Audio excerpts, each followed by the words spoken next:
깜짝이야.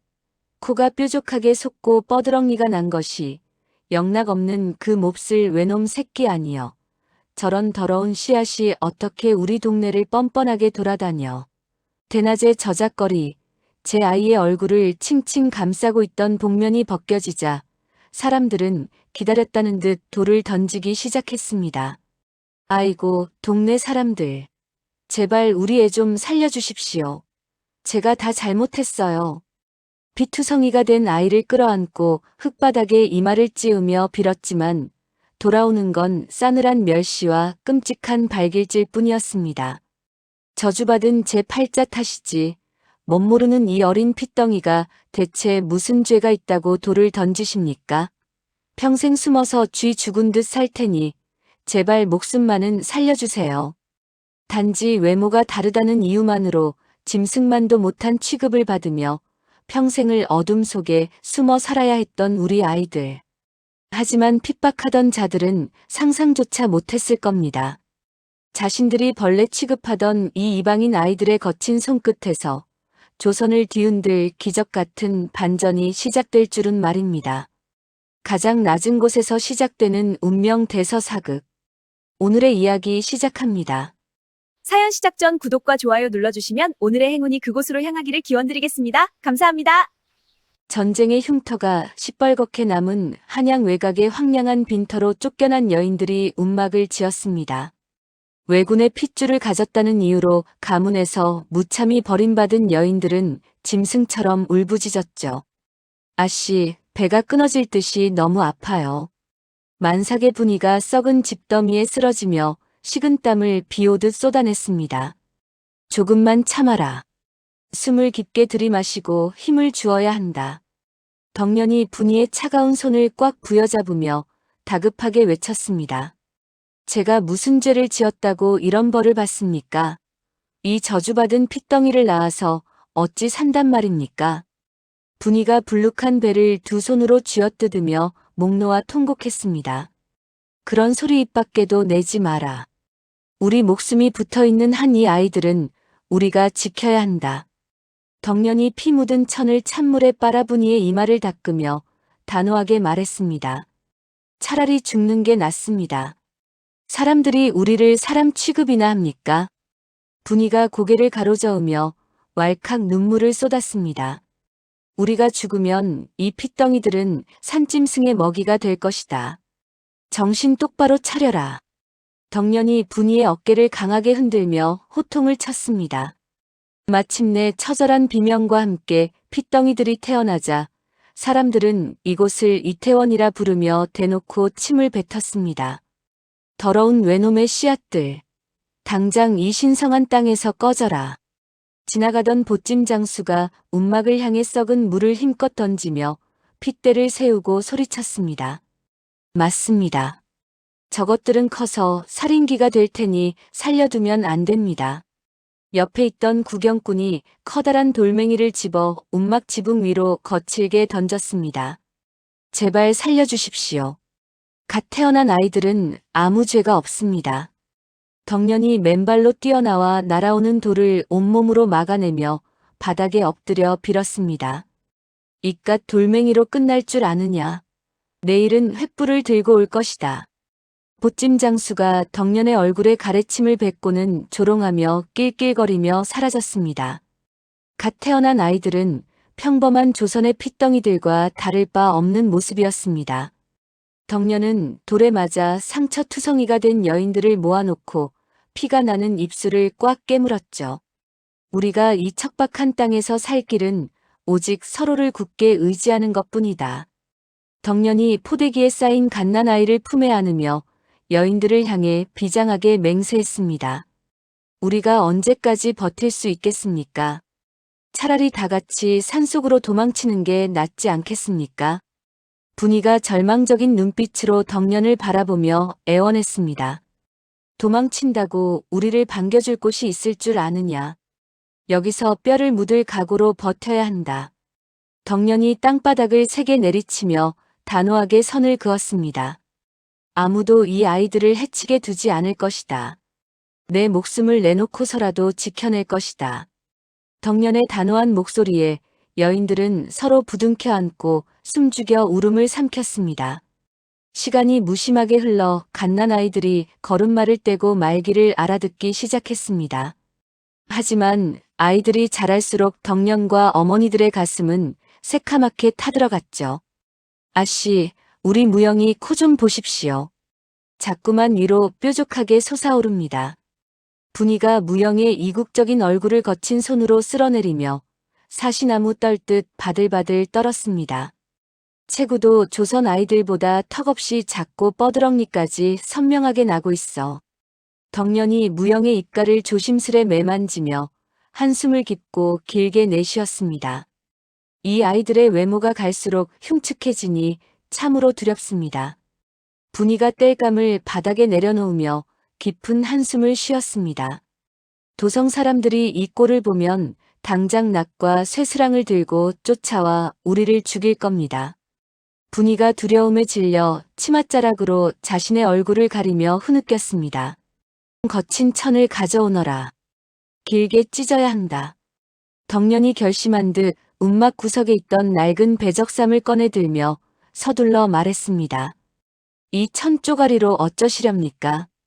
분이가 눈물을 거칠게 닦아내며 의아한 표정으로 물었습니다. 아이들의 얼굴을 칭칭 감아서 완전히 가려야 한다. 사람들의 눈에 띄어서는 안 된다. 덕년이 배적삼을 가위로 자르며 재빠르고 단호하게 움직였습니다. 무영아, 이리 오너라. 지금부터 내 말을 목숨처럼 명심해야 한다. 덕년이 어린 무영의 얼굴에 천을 단단히 감아주며 무서운 표정으로 경고했습니다. 어머니, 너무 답답해요. 숨을 쉬기가 힘듭니다. 무영이 작은 손으로 얼굴에 감긴 천을 벗겨내려 하며 칭얼거렸습니다. 절대 벗으면 안 된다. 이것을 벗는 순간 우리는 그 자리에서 다 죽는 것이다. 덕년이 무영의 손을 매몰차게 쳐내며 단호하게 소리쳤죠. 낮에는 절대 이 움막 밖으로 한 발자국도 나가서는 안 된다. 내 말 알겠느냐? 덕년이 무영의 어깨를 꽉 쥐고 눈을 부릅뜨며 신신당부를 했습니다. 네, 어머니. 명심하겠습니다. 무영이 겁에 질린 표정으로 고개를 끄덕이며 덕년의 품에 안겼습니다. 그날부터 이태원의 아이들은 해가 떨어지고 어둠이 짙게 깔린 밤에만 밖으로 나갔습니다. 버려진 시래기를 줍기 위해 어둠 속을 헤매는 복면 쓴 아이들의 모습은 처절하고 비참했습니다. 무영아, 저기 무청이 떨어져 있다. 얼른 가서 줍거라. 분이가 주위를 불안하게 두리번거리며 무영의 등을 억지로 떠밀었습니다. 네, 아주머니. 얼른 다녀오겠습니다. 무영이 짐승처럼 바닥을 재빠르게 기어가 흙 묻은 무청을 품에 가득 안았습니다. 누가 보기 전에 서둘러야 한다. 발소리도 내지 마라. 덕년이 어둠 속에서 숨을 죽이며 아이들을 향해 속삭였습니다. 하지만 피 끓는 호기심을 가진 어린아이들을 좁은 움막 안에만 가둬두는 것은 불가능했습니다. 어느 맑은 대낮 덕년이 산으로 나무를 캐러 간 사이 무영이 참지 못하고 밖으로 뛰쳐나갔죠. 우와, 저울이다. 저게 도대체 무엇에 쓰는 물건일까?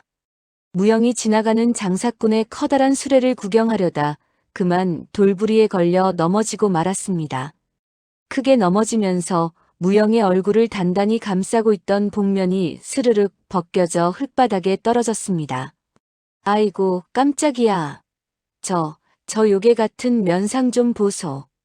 장사꾼이 무영의 오뚝한 코와 흉측한 뻐드렁니를 보고 기겁하며 뒤로 자빠졌습니다. 뭐라고? 어디 요괴가 있단 말이냐? 동네 건달 3명이 웅성거리며 장사꾼의 수레 쪽으로 험악하게 몰려들었습니다. 저놈은 외놈의 핏줄이다. 이태원에 모여 사는 그 더러운 새끼가 분명해. 건달 하나가 무영을 손가락질하며 눈을 부릅뜨고 악을 썼습니다. 어머니가 절대 얼굴을 보이면 안 된다고 하셨는데. 무영이 허둥지둥 바닥에 떨어진 복면을 주워 얼굴을 황급히 가리려 했습니다. 어딜 가리느냐? 당장 저놈을 때려잡아라. 건달 무리가 짐승처럼 우르르 달려들어 무영을 무자비하게 발로 걷어차기 시작했습니다. 악! 살려주세요. 제가 잘못했습니다. 무영이 머리를 두 팔로 감싸 쥐고 흙바닥을 뒹굴며 끔찍한 비명을 질렀습니다. 외놈의 씨앗이 감히 백주대낮에 도성을 돌아다녀. 오늘 내 놈의 숨통을 끊어주마. 다른 건달이 주먹만한 커다란 돌을 집어들어 무영의 좁은 어깨를 향해 힘껏 내리찍었죠. 아! 무영의 입에서 붉은 피가 터져나오며 고통스러운 비명이 텅 빈 빈터를 울렸습니다. 지나가던 사람들은 말리기는커녕 통쾌하다는 듯 박수를 치며 입에 담지 못할 욕설을 퍼부었습니다. 무영아! 산에서 헐레벌떡 뛰어온 덕년이 피투성이가 된 무영을 발견하고 미친 듯이 달려왔습니다. 이 더러운 년, 너도 같이 죽어봐라. 건달 하나가 덕년의 멱살을 거칠게 잡고 바닥으로 사정없이 내동댕이 쳤습니다. 제발 제 아들을 살려주십시오. 제가 잘못 키운 탓입니다. 덕년이 흙바닥에 이마를 찌우며 건달들의 바지가랑이를 간절하게 붙잡고 매달렸습니다. 재수가 없으려니 별꼴을 다 보겠군. 오늘은 이쯤 해두고 가자. 건달들이 덕년의 얼굴에 침을 뱉고는 투덜거리며 자리를 서둘러 떴습니다. 무영아, 제발 정신을 차려보거라. 엄마가 왔다.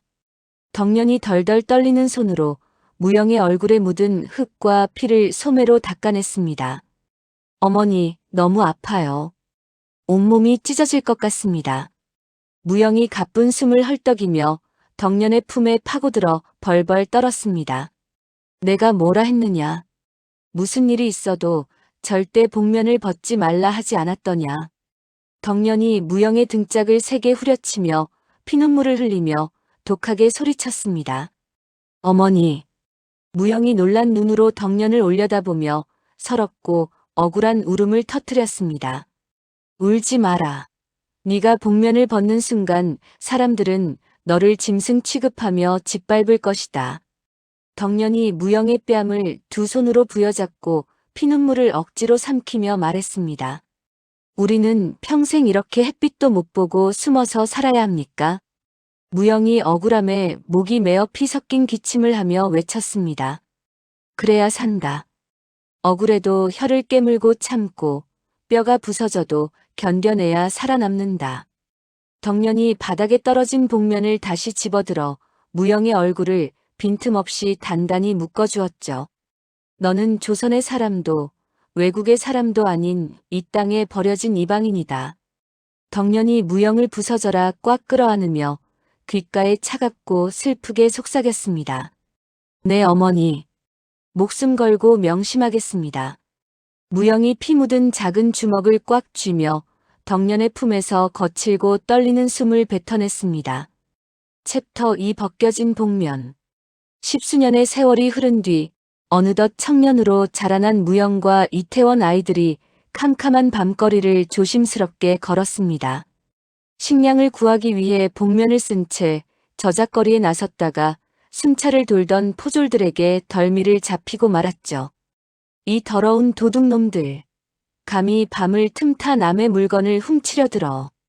수염이 덥눅한 포졸이 굵은 몽둥이로 무영의 좁은 등을 사정없이 내리쳤습니다. 저희는 아무것도 훔치지 않았습니다. 그저 땅에 떨어진 볏짚을 주웠을 뿐입니다. 무영이 바닥에 납작 엎드린 채 두 손을 싹싹 빌며 억울함을 호소했습니다. 입을 함부로 놀리지 마라. 복면을 쓴 꼬라지를 보니 영락없는 도둑놈 패거리다. 다른 포졸이 무영의 옆구리를 무자비하게 발로 걷어차며 소리쳤습니다. 제발 목숨만 살려주십시오. 집에 어머니가 굶고 계십니다. 무영의 어린 동생들이 덜덜 떨며 무영의 뒤로 숨어 훌쩍였습니다. 또래 청년들보다 한참 왜소한 체격을 지녔지만 험난한 생활로 무영의 몸은 단단했습니다. 어머니 덕년의 가르침에 따라 무영은 저항 한 번 하지 못한 채 피투성이가 되어 묵묵히 매질을 견뎌냈어요. 이놈들을 당장 옥살이를 시켜야 정신을 차릴 것이다. 포졸이 몽둥이를 높이 쳐들며 눈을 부릅떴습니다. 아이고 나리. 저희가 죽을 죄를 지었습니다. 한 번만 용서해 주십시오. 무영이 피가 흐르는 이마를 흙바닥에 찌우며 절박하게 매달렸습니다. 재수 없는 놈들. 오늘 밤은 운이 좋은 줄 알아라. 당장 꺼져. 포졸이 무영의 얼굴에 가래침을 뱉고는 몽둥이를 거두며 돌아섰습니다. 그렇게 밤이 지나고 날이 밝은 대낮 한양 뒷골목에 왈패 두목 칠복이 이태원에 들이닥쳤습니다. 칠복이 칼자루를 만지작거리며 덕년의 움막 앞을 가로막고 섰죠. 이보게들, 도성의 보호를 받으려면 응당 자릿세를 내야지. 칠복이 침을 찍 뱉으며 거만하게 턱을 치켜들었습니다. 우리가 무슨 돈이 있다고 자릿세를 낸단 말이오. 당장 돌아가시오. 덕년이 낡은 치맛자락을 움켜쥐고 칠복을 노려보며 단호하게 말했습니다. 돈이 없으면 몸으로라도 때워야 할 것 아니냐. 이 더러운 빈터에서 살게 해주는 것만으로도 감사하게 여겨. 칠복이 비릿한 웃음을 지으며 덕년의 얼굴에 연기를 내뿜었습니다. 우리는 굶어 죽기 일보 직전이오. 가져갈 것이 없으니 그만 돌아가시오. 덕년이 한치의 물러섬도 없이 칠복의 눈을 똑바로 쳐다봤습니다. 덕년이 칠복의 요구를 매몰차게 거절하자 왈패 무리의 눈빛이 험악하게 변했습니다. 칠복이 손가락으로 고구마밭을 가리키며 악을 쓰듯 명령했어요. 인연이 감히 누구 앞이라고 고개를 빳빳하게 쳐들어. 다 부숴버려라. 칠복이 발을 쿵 구르며 소리쳤습니다. 안 돼. 그것만은 제발 건드리지 마라. 분이가 달려들어 말렸지만 왈패들은 몽둥이를 휘두르며 거칠게 난동을 부렸습니다. 이깟 밭고랑 다 갈아 엎어버려. 모조리 짓밟아라. 왈패들이 소리를 지르며 유일한 식량 창고인 고구마밭을 쑥대밭으로 만들었습니다. 제발 살려주시오. 저것마저 없으면 우리 아이들은 다 굶어 죽소. 분이가 흙바닥에 엎드려 왈패들의 바지가랑이를 간절하게 붙잡았습니다. 하지만 칠복은 자릿세를 내지 못하겠다면 복면 속에 숨겨진 아이들을 명나라 노비로 팔아넘기겠다고 협박했습니다. 칠복이 무영의 어린 동생들을 삿대질하며 사악하게 웃었죠. 이놈들을 당장 묶어라. 명나라 상인들에게 넘기면 두둑하게 값을 쳐줄 것이다. 칠복이 밧줄을 바닥에 내던지며 부하들에게 소리쳤습니다. 절대 안 돼. 우리 아이들은 털끝 하나 건드릴 수 없다. 덕년이 동생들을 온몸으로 막아서며 미친 듯이 소리쳤습니다. 어딜 늙은이가 나서느냐. 닥치고 비켜라. 칠복이 덕년의 어깨를 발로 걷어차며 바닥으로 험하게 내동댕이 쳤습니다. 형님, 살려주세요. 어머니. 동생들이 굵은 밧줄에 묶인 채 비명을 지르며 흙바닥을 질질 끌려갔습니다. 동생들이 울부짖으며 끌려가는 모습을 본 무영의 눈동자가 분노로 시뻘겋게 달아올랐습니다. 그동안 억눌러왔던 울분이 터진 무영은 얼굴을 가렸던 복면을 스스로 확 찢어버렸어요. 당장 내 동생들을 놔라. 이 악독한 놈들아. 무영이 뻐드렁니를 훤히 드러내고 크게 포효하며 칠복의 앞을 턱 가로막았습니다. 오호라. 드디어 흉측한 면상을 들이미는구나. 내 놈부터 썰어주마. 칠복이 허리춤에서 시퍼런 칼을 뽑아들고 무영을 향해 성큼성큼 다가갔습니다. 우리 형을 건드리지 마. 묶인 동생이 발버둥 치며 눈물범벅이 된 얼굴로 울부짖었습니다. 무영은 왜소한 체격의 열쇠를 극복하기 위해 바닥에 버려진 녹슨 쇠꼬챙이를 재빠르게 집어들었습니다. 무영은 힘으로 맞서지 않고 민첩한 몸놀림으로 왈패들의 급소만 노리며 처절하게 맞붙었죠. 죽어라, 이 흉측한 새끼야. 왈패 하나가 무영의 머리를 향해 굵은 몽둥이를 힘껏 내리쳤습니다. 어림없다. 무영이 놀라운 유연성으로 허리를 숙여 몽둥이를 피한 뒤 쇠꼬챙이로 왈패의 허벅지를 정확히 찔렀습니다. 아, 내 다리. 다리에 붉은 피가 솟구친 왈패가 비명을 지르며 흙바닥에 나뒹굴었습니다. 이놈이 미쳤구나. 다 같이 덤벼라. 칠복이 당황한 기색을 감추며 부하들에게 서둘러 손짓했습니다. 제발 그만해. 우리 무영이를 살려다오. 덕년이 피를 토하듯 절규하며 무영을 향해 손을 뻗었습니다. 하지만 체급과 숫자의 차이를 극복하지 못한 무영의 다리가 점점 휘청거리기 시작했습니다. 그 순간 도성에서 몰락하여 변두리를 떠돌던 상인 장서방이 이태원 근처를 지나고 있었어요. 아니 저런 몹쓸 놈들이 있나. 대낮에 사람을 죽이려 하다니. 장서방은 끔찍한 살육의 현장을 목격하고 나무 뒤에 숨어 바들바들 떨며 입을 틀어막았죠. 이제 끝이다. 이 건방진 놈. 칠복이 무영의 뒤로 몰래 다가가 무거운 둔기로 무영의 뒤통수를 사정없이 내리쳤습니다. 크. 무영의 머리에서 붉은 피가 터지며 흙바닥에 처참하게 고꾸라졌습니다. 당장 숨통을 끊어버려라. 칠복과 왈패들이 일제히 무영을 향해 살기 어린 표정으로 달려들었습니다. 비바람이 몰아치는 절체절명의 위기 속에서 치명상을 입은 무영의 고개가 천천히 돌아갔습니다. 무영의 흐릿한 시선 끝에 불탄 움막 터구석에 버려진 거대한 무쇠 화로와 내팽개쳐진 대장간 집게가 들어왔어요. 무영의 눈동자에 번쩍하고 강렬한 생존의 빛이 스쳤죠. 왈패들의 습격이 있던 그날 밤, 피투성이가 된 무영이 젖먹던 힘을 다해 흙바닥을 기어갔습니다. 불탄 움막 터구석에 내팽개쳐진 무거운 대장간 집게를 향해 필사적으로 손을 뻗었죠.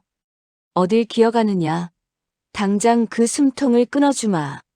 칠복이 시퍼런 칼을 높이 쳐들며 악을 썼습니다. 내 동생들을 건드리지 마라. 무영이 무쇠 집게를 꽉 움켜쥐며 피 묻은 뻐드렁니를 사납게 드러냈어요. 칠복의 칼이 무영의 정수리를 향해 무자비하게 떨어지는 아찔한 순간이었습니다. 무영이 지렛대의 원리를 교묘하게 이용해 무거운 집게를 쳐들고 날아오는 칼날의 한가운데를 정확히 비틀어 부러뜨렸죠. 아니, 내 칼이 단숨에 부러지다니. 칠복이 두 동강이 난 칼자루를 멍하니 바라보며 기겁했습니다. 다음은 내 놈들의 목통이다. 무영이 쇠붙이들을 조합해 날카로운 창처럼 휘두르며 칠복의 목을 매섭게 겨눴어요. 형님, 저놈 솜씨가 예사롭지 않습니다. 얼른 도망칩시다. 왈패 하나가 덜덜 떨며 뒷걸음질을 쳤습니다. 두고 보자. 이 끔찍한 요괴놈들. 칠복이 부러진 칼을 바닥에 내던지고 꽁지가 빠지게 도망을 쳤죠. 왈패들을 물리친 후 무영은 왜소한 자신들이 살아남기 위해서는 단단한 철을 다루어야 함을 깨달았습니다. 전란 중 버려진 고철을 긁어 모아 공터 한가운데에 커다란 화덕을 짓기 시작했어요. 무영아, 머리에 피가 멈추지도 않았는데 도대체 무엇을 하는 것이냐? 덕년이 다급하게 다가와 무영의 이마를 치맛자락으로 꾹 눌렀습니다. 어머니, 쇠를 녹여야 합니다. 우리 몸을 지킬 무기를 만들어야 살 수 있습니다.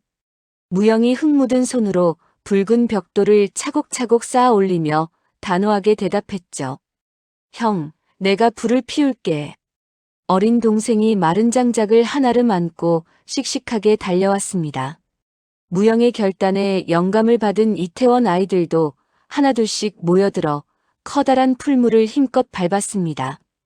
어둠 속에서 붉은 불꽃을 튀기며 고철을 펄펄 녹이기 시작했어요. 형, 쇳물이 끓고 있어.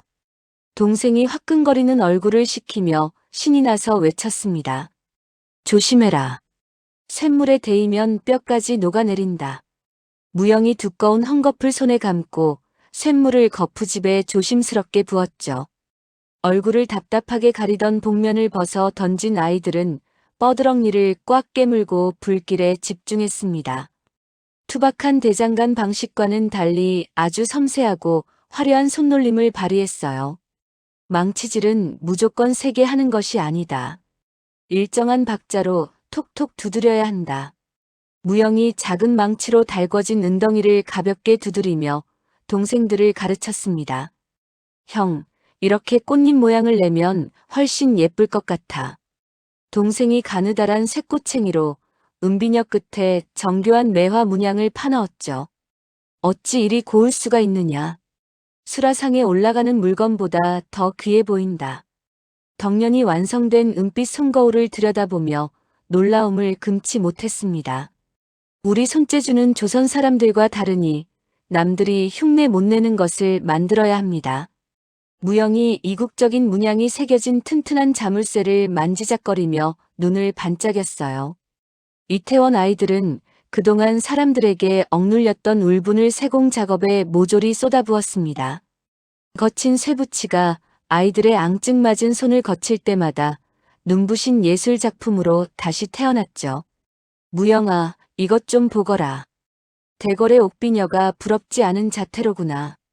덕년이 은으로 만든 새 모양의 비녀를 머리에 꽂아보며 환하게 웃었습니다. 어머니께 평생 고운 비녀를 원 없이 꽂아드리겠습니다. 무영이 검게 그을린 얼굴로 덕년의 주름진 손을 따뜻하게 맞잡았어요. 며칠 전 wal패 사건을 지켜봤던 장서방이 아이들의 솜씨를 멀리서 훔쳐보고 있었습니다. 조심스럽게 이태원으로 들어온 장서방은 무영이 만든 장신구를 보고 입을 떡 벌렸죠. 이보게 청년. 그 은비녀 좀 내게 보여줄 수 있겠나. 장서방이 떨리는 손을 내밀며 조심스럽게 다가갔습니다. 누구신데 남의 구역에 함부로 들어오십니까? 무영이 시뻘겋게 달궈진 쇠꼬챙이를 장서방의 목을 향해 날카롭게 겨눴어요. 오해하지 말게. 나는 저작거리에서 물건을 떼다 파는 상인이네. 장서방이 두 손을 번쩍 들며 식은땀을 뻘뻘 흘렸습니다. 무영이 경계심을 풀지 않자 장서방은 바닥에 놓인 화려한 손거울을 슬쩍 집어들었습니다. 압도적인 세공 품질에 깊게 감탄하며 장사꾼의 매서운 눈빛으로 변했죠. 이 기하학적인 문양하며 이음새 하나 없는 매끄러운 솜씨 좀 보게. 청년이 직접 만든 것이 맞나? 장서방이 손거울의 표면을 조심스럽게 쓸어내리며 물었습니다. 맞습니다만 우리를 짐승 취급하는 사람에게는 안 파니 당장 나가십시오. 무영이 쇠꼬챙이를 화덕에 휙 던져 넣으며 차갑게 돌아섰어요. 장서방은 아이들이 만든 물건이 한양 여인들의 마음을 단숨에 사로잡을 것이라 확신했습니다. 자신이 유통을 완벽히 책임지겠다며 무영에게 파격적인 거래를 제안했죠. 내게 이 물건들을 독점으로 넘기게. 마님들에게 아주 비싼 값에 팔아주겠네. 장서방이 품에서 묵직한 엽전 주머니를 꺼내 짤랑짤랑 흔들었습니다. 우리를 사람 대접도 안 하는 자들의 더러운 돈은 절대 받지 않겠습니다. 무영이 엽전 주머니를 거칠게 밀어내며 불같이 화를 냈어요. 청년의 자존심이 밥을 먹여주나. 저기 굶어 죽어가는 늙은 어미를 보게. 장서방이 뼈만 앙상하게 남은 덕년과 동생들을 삿대질하며 소리쳤습니다. 무영은 뼛속 깊은 불신으로 제안을 걷어차려 했지만 가족들을 외면할 수 없었습니다. 결국 장서방의 손을 맞잡고 본격적인 공예품 생산에 매달리기로 결심했죠. 좋습니다. 대신 쇠와 은은 당신이 직접 이 빈터까지 숨겨서 가져와야 합니다. 무영이 장서방의 눈을 뚫어지게 쳐다보며 무거운 조건을 걸었어요. 그렇고 말고. 내일부터 당장 도성 최고의 재료를 대령하겠네. 장서방이 크게 쾌재를 부르며 무영의 거친 손을 덥석 잡았습니다. 장서방을 통해 도성 내전으로 흘러들어간 이태원의 장신구들은 엄청난 유행을 불러일으켰습니다. 독특한 문양에 푹 빠진 마님들이 은덩이를 싸들고 장서방을 줄지어 찾아왔죠. 무영아, 물건이 없어서 못 팔 지경이다. 서둘러 더 많이 만들어내거라. 장서방이 최고급 쇠와 은이 가득 담긴 커다란 수레를 끌고 오며 웃음을 터뜨렸습니다. 재료가 풍족하니 걱정 마십시오. 오늘 밤을 새워서라도 다 찍어내겠습니다. 무영이 은덩이를 뜨거운 화덕에 밀어넣으며 이마에 땀을 훔쳤어요. 형, 우리 이제 진짜 굶어 죽지 않고 배부르게 살 수 있는 거야. 어린 동생이 반짝이는 화려한 은비녀를 품에 소중히 안고 활짝 웃었습니다. 그래, 평생 흰쌀밥에 고기 반찬만 먹게 해주마. 더 세게 풀무지를 해라. 무영이 뻐드렁니를 당당히 드러내며 처음으로 환하게 웃어 보였죠. 폭발적인 주문량을 확인한 장서방은 매일 밤 막대한 재료를 실어 날랐습니다. 아이들은 밤낮을 가리지 않고 붉은 불길 앞에서 지칠 줄 모르고 망치질을 계속했어요. 망치 소리가 이태원의 적막한 밤하늘에 경쾌하게 울려 퍼졌습니다. 가난과 멸시의 굴레를 영원히 벗어던질 희망이 단단하게 여물어가고 있었죠. 장서방과 거래를 튼 지 반년 후 이태원 빈터는 수십 개의 화로가 붉게 타오르고 망치 소리가 끊이지 않는 거대한 공의 거리로 탈바꿈했습니다. 매캐한 연기가 피어오르던 낡은 움막 대신 크고 튼튼한 기와집들이 장터 한가운데에 번듯하게 들어섰죠. 형님, 이쪽 화로 불길이 너무 약합니다. 최고급 참숯을 더 넣을까요?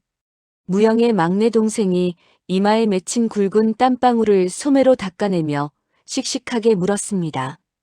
그래, 바람 구멍을 활짝 열고 풀무지를 더 세게 하거라.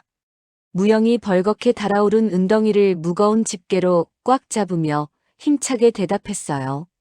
이제 도성의 돈 많은 양반과 여인들은 장서방을 거치지 않고 직접 이태원으로 몰려들었습니다.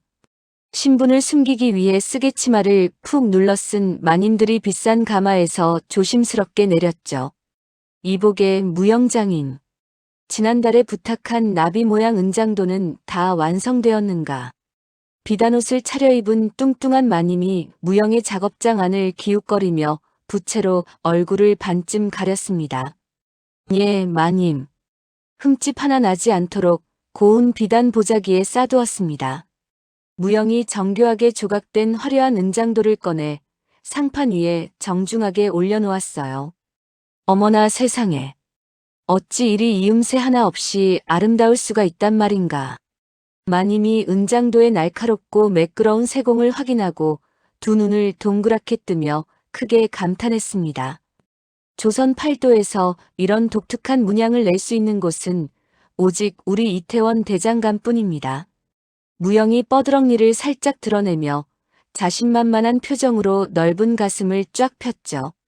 값을 2배로 쳐줄 테니 다음 달 내 딸 자식 혼수용으로 쓸 금비녀도 하나 꼭 만들어주시게. 마님이 두툼한 엽전 꾸러미를 무영의 거친 손에 덥석 쥐어주며 활짝 웃었습니다. 감사합니다. 최고급 금덩이를 구해서 세상에 단 하나뿐인 비녀로 만들어 올리겠습니다. 무영이 허리를 깊이 숙여 인사하며 엽전 꾸러미를 작업대 및 금고에 든든하게 챙겨 넣었어요. 과거 무영 일행의 복면을 벗기며 조롱하던 권력자들도 이제는 장신구를 얻기 위해 굽신거렸습니다. 무영과 이태원 아이들은 권력자들의 비굴한 태도를 내려다보며 짜릿한 성취감을 느꼈죠. 무영아, 저기 대장간 문턱을 넘는 양반은 지난 봄에 너를 발로 걷어찼던 김대감 아니냐? 동생이 화로 곁으로 바짝 다가와 무영의 옆구리를 쿡쿡 찌르며 귓속말을 했습니다. 맞다. 그때는 나를 흉측한 요괴라며 돌을 던지더니 꼴이 아주 우습게 되었구나. 무영이 화덕에서 타오르는 붉은 불길을 무심하게 응시하며 차갑게 코웃음을 쳤어요. 어험, 무영장인. 내 아내가 자니가 만든 옷가락지가 아니면 밥을 굶겠다고 난리를 치네. 김대감이 헛기침을 연신해대며 무영의 눈치를 살금살금 살폈습니다. 대감마님, 양반가 주문이 산더미처럼 밀려서 석 달은 좋게 기다리셔야 합니다. 무영이 시뻘건 쇠를 망치로 사정없이 내리치며 김대감을 쳐다보지도 않고 퉁명스럽게 대답했죠. 아이고, 내가 웃돈을 3배로 얹어줄 테니 제발 순서를 한 달만 앞당겨주게. 김대감이 체면도 버린 채 두 손을 싹싹 비비며 무영의 굵은 팔뚝에 매달렸습니다. 돈이 문제가 아니라 손이 부족해서 저도 어쩔 도리가 없습니다. 무영이 완성된 쇳덩이를 찬물에 푹 담그며 김대감의 손을 매정하게 뿌리쳤어요. 내가 예전에 자네들을 몰라보고 돌을 던졌던 일은 내 진심으로 사과하겠네. 김대감이 목까지 붉어진 얼굴로 고개를 푹 숙이며 안절부절 못했습니다. 이태원이 한양에서 가장 번화한 공예품 거리로 명성을 떨치자 운막촌의 지독한 가난은 완전히 사라졌습니다. 덕령과 어머니들은 더 이상 밤의 어둠 속에 숨어 지내지 않고 깨끗한 비단옷을 입은 채 환한 대낮의 장터를 자유롭게 거닐었죠. 아씨, 이 연분홍 비단 치마 색깔이 참으로 곱고 부드럽지 않습니까? 분이가 새 옷의 치맛자락을 양손으로 팔랑거리며 소녀처럼 환하게 웃었습니다. 그래, 좋은 옷을 입으니 내 얼굴에 주름살마저 다 펴진 것 같구나. 덕년이 분이의 빳빳한 옷고름을 다정하게 매만지며 부드럽게 미소 지었어요. 우리가 썩은 시래기 대신 매일 흰쌀밥을 먹고 대낮에 거리를 활보하게 될 줄이야 꿈에도 몰랐습니다. 분이가 지난날에 끔찍했던 서름이 떠오르는지 주름진 눈가에 맺힌 눈물을 훔쳐냈습니다. 우리 무영이와 아이들이 살이 찢기는 고통을 참고 피땀 흘려 만들어낸 기적이다. 덕년이 장터 한가운데 우뚝 선 웅장한 대장간을 바라보며 깊은 감격의 한숨을 내쉬었죠. 무영은 넓은 기와집 대장간 안에서 뻐드렁니와 오뚝한 코를 당당히 드러낸 동생들을 흐뭇하게 지켜보았습니다. 동생들은 더 이상 얼굴을 가리는 답답한 복면을 쓰지 않고 도성 상인들과 큰 소리로 웃으며 당차게 흥정을 벌였어요. 이 낫은 일반 쇠가 아니라 100번을 불에 달구고 두드려 만든 최고급 강철입니다. 동생이 날이 시퍼렇게 선 커다란 낫을 허공에 휙 휘두르며 늠름하게 외쳤습니다. 과연 듣던 대로 이태원 물건은 부러지지도 않고 질이 아주 좋구먼. 내 당장 10자루를 사겠네. 도성의 늙은 농부가 대장간 상판에 엽전 꾸러미를 털어놓으며 호탕하게 웃었죠. 이태원의 값싸고 질 좋은 농기구를 애용하게 된 도성 평민들은 점차 외모에 대한 뿌리 깊은 혐오를 거두었습니다. 아이들을 짐승 취급하며 침을 뱉던 사람들도 이제는 훌륭한 기술을 가진 고마운 이웃으로 깍듯하게 대우하기 시작했어요. 무영장인 잔이가 만들어준 이 튼튼한 괭이 덕분에 올가을 우리 마을 농사는 대풍년일세. 이웃 마을 촌장이 대장간 문턱을 넘으며 갓 캔 굵은 감자 한 바구니를 쑥 내밀었습니다. 별 말씀을요. 밭을 갈다 날이 무뎌지면 언제든 다시 가져오십시오. 제가 공짜로 날카롭게 갈아드리겠습니다. 무영이 무거운 감자 바구니를 흔쾌히 받아들며 뻐드렁니를 환하게 드러내고 웃었죠. 정말 고맙네. 장인 덕분에 우리 가난한 백성들이 큰 시름을 덜고 살아.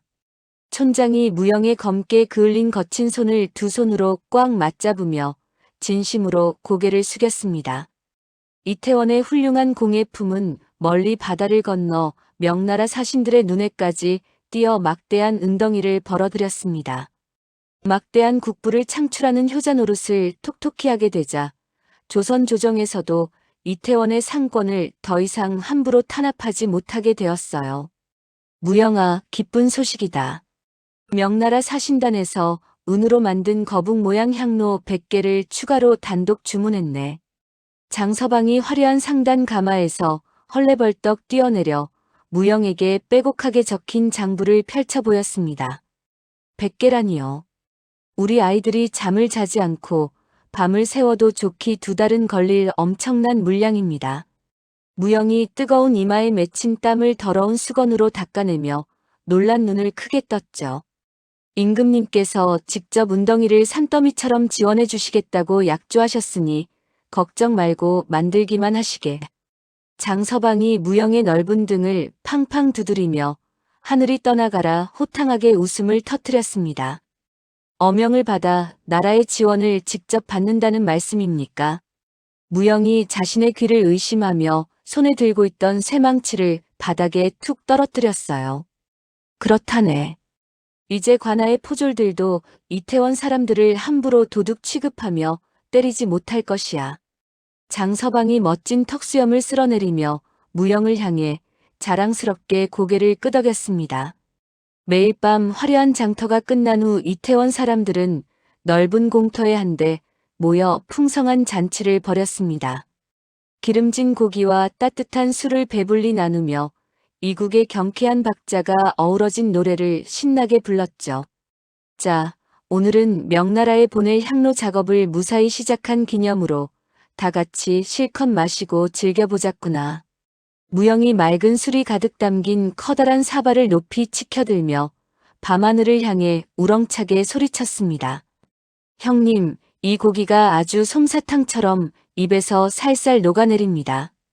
동생들이 숯불에 구운 두툼한 고기를 크게 베어 물며 춤을 추듯 엉덩이를 흔들었어요. 급하게 먹지 말고 천천히 꼭꼭 씹어 먹거라. 그러다 단단히 체할라. 덕년이 아이들의 하얀 쌀밥 위에 고기를 듬뿍 올려주며 세상에서 가장 인자한 미소를 지었습니다. 어둠 속에 쥐 죽은 듯 숨어 살아야 했던 아이들은 이제 조선 제1의 훌륭한 장인으로 대우받았습니다. 상처와 눈물로 얼룩졌던 이태원의 빈터는 차별과 혐오가 사라진 기적의 장터로서 평화롭게 저물어가고 있었죠. 챕터 5 잿더미가 된 기적. 이태원이 번화한 공의 거리로 완전한 전성기를 누리던 이듬해 가을이었습니다. 바다 건너 왜군이 다시 조선을 끔찍하게 유린하는 정유재란이 발발했다는 청천벽력 같은 정갈이 날아들었죠. 아이고, 이를 어쩌면 좋습니까? 무영아, 큰일이 났어. 장서방이 얼굴이 하얗게 질린 채 대장간 문을 거칠게 열어젖히며 다급하게 외쳤어요. 무슨 소리입니까? 장터에 도둑이라도 들었단 말입니까? 무영이 벌겋게 달아오른 쇠를 두드리던 망치를 바닥에 툭 떨어뜨리며 굳은 얼굴로 되물었습니다. 외놈들이 또다시 바다를 건너 쳐들어왔다고 하네. 파죽지세로 밀고 올라와 벌써 충청도까지 짓밟혔어. 장서방이 부들부들 떨리는 두 손으로 머리를 감싸 쥐며 절망적으로 바닥에 털썩 주저앉았죠. 그 끔찍한 전쟁이 끝난 지가 언젠데 또 쳐들어온단 말입니까? 무영이 눈을 부릅뜨며 대장간의 단단한 나무 기둥을 주먹으로 세게 내리쳤어요. 한양 도성이 불바다가 되는 건 시간 문제야. 어서 귀금속을 챙겨 피난짐을 싸야 하네. 장서방이 바닥을 짚고 간신히 일어나며 가쁜 숨을 헐떡였습니다. 우리 아이들이 이제 겨우 사람 대접을 받고 살게 되었는데 하늘도 참 무심하십니다. 덕년이 핏기가 가신 얼굴로 가슴을 쾅쾅 치며 바닥에 엎드렸죠. 아씨, 우리가 다시 그 험한 산속으로 도망쳐야 한단 말입니까? 분이가 일하던 손을 멈추고 덜덜 떨며 덕년의 소매자락을 꽉 움켜쥐었어요. 왜군의 북상 소식에 극도의 공포에 사로잡힌 도성 백성들은 불안감을 해소할 희생양을 미친 듯이 찾기 시작했습니다. 그 광기 어린 분노의 화살은 다시금 왜군의 핏줄이 섞인 이태원 사람들을 향해 무섭게 꽂혔죠. 어제까지 우리에게 고개를 숙이며 낯을 사가던 사람들이 갑자기 횃불을 들고 왜 저러는 것이냐. 분이가 창호지 문틈으로 몰려드는 시뻘건 횃불 무리를 훔쳐보며 사시나무 떨듯 바들바들 떨었어요. 저것들은 뼛속까지 외놈의 씨앗들이다. 당장 끌어내어 찢어 죽여야 한다. 눈이 시뻘겋게 뒤집힌 쌀가게 주인이 날카로운 쇠스랑을 허공에 붕붕 휘두르며 악을 썼습니다. 맞소. 오뚝한 코를 가진 저 앞잡이들을 모조리 불태워 죽여야 우리가 화를 면할 수 있소. 어제 대장간에서 괭이를 얻어갔던 이웃 마을 촌장이 커다란 횃불을 치켜들고 고래고래 소리쳤죠. 당장 대장간 문을 부수고 저 흉측한 요괴들을 끌어내라. 포목점 주인이 커다란 돌멩이를 집어들어 기와집 대문을 향해 힘껏 던졌어요. 문을 단단히 걸어 잠가라. 아무도 대문 안으로 들이면 안 된다. 무영이 두꺼운 나무 빗장을 가로지르며 온몸으로 대문을 막아섰습니다. 폭도들이 던진 수십 개의 횃불이 무영과 아이들이 정성껏 지어 올린 기와집 지붕 위로 무자비하게 날아들었죠. 화려했던 공예품 거리는 순식간에 매캐한 연기와 시뻘건 불길에 휩싸이며 처참한 잿더미로 변해갔어요. 안 돼. 우리가 뼈를 깎는 고통으로 지은 대장간인데 내 은가락지들이 다 녹고 있어. 무영의 막내 동생이 불타는 기둥을 맨손으로 잡으려다 뜨거움에 비명을 지르며 뒤로 넘어졌습니다. 위험하다. 저런 쇳덩이들은 다 포기하고 당장 마당으로 피해야 한다.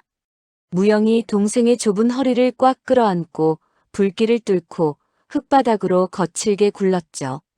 무영의 막내 동생이 만든 섬세한 매화 문양 은비녀들이 진흙탕 속으로 무참히 짓밟혔어요. 아이들이 피눈물을 흘리며 밤을 새워 깎고 다듬었던 손거울과 자물쇠들이 폭도들의 도끼질 한 번에 산산조각 났습니다. 과거 이태원에서 쫓겨났던 왈패 칠복이 폭도들의 선두에 서서 굳게 닫힌 대문을 도끼로 부수고 난입했죠. 이 요괴 같은 놈들, 꼴 좋게 되었구나.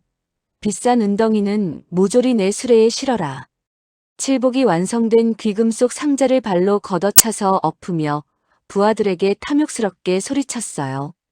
이 강도 같은 놈아. 당장 내 동생들의 피땀이 어린 물건에서 더러운 손을 떼라. 무영이 무거운 쇠망치를 집어들고 칠복을 향해 미친 듯이 달려들었습니다. 내 놈 따위가 감히 도성 백성들의 뜻을 거역하려 드느냐. 저놈을 당장 쳐라. 칠복이 뒤로 쏙 빠지며 흥분한 폭도들을 향해 교활하게 턱짓을 했죠. 수백 명으로 불어난 도성 백성들이 무영을 향해 일제히 몽둥이와 녹슨 농기구를 사정없이 휘둘렀어요.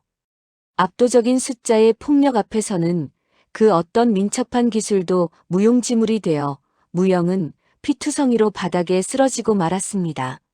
내가 나서서 말려보겠네. 이 사람들은 잘못한 것이 없어. 장서방이 군중을 뚫고 들어가려 팔을 휘저으며 다급하게 외쳤죠. 저 상인 놈도 한패다. 저놈도 외놈 앞잡이니 같이 때려 죽여라. 폭도들이 장서방의 얼굴에 가래침을 뱉고 주먹을 휘두르며 거칠게 밀어냈어요. 장서방, 제발 나서지 마십시오. 그러다 당신까지 험한 꼴을 당합니다. 무영이 바닥에 쓰러진 채 장서방을 향해 찢어지는 목소리로 소리쳤습니다. 아, 살려주시오. 내 불쌍한 아들을 제발 살려주시오. 덕년이 피를 철철 흘리는 무영의 위로 몸을 던지며 폭도들의 거친 매질을 온몸으로 막아냈죠. 이 더러운 어미년도 당장 같이 묶어서 불태워버려라. 칠복이 덕년의 하얀 머리채를 잔혹하게 휘어잡고 불타는 집더미 쪽으로 거칠게 끌고 갔어요. 어머니, 안 돼.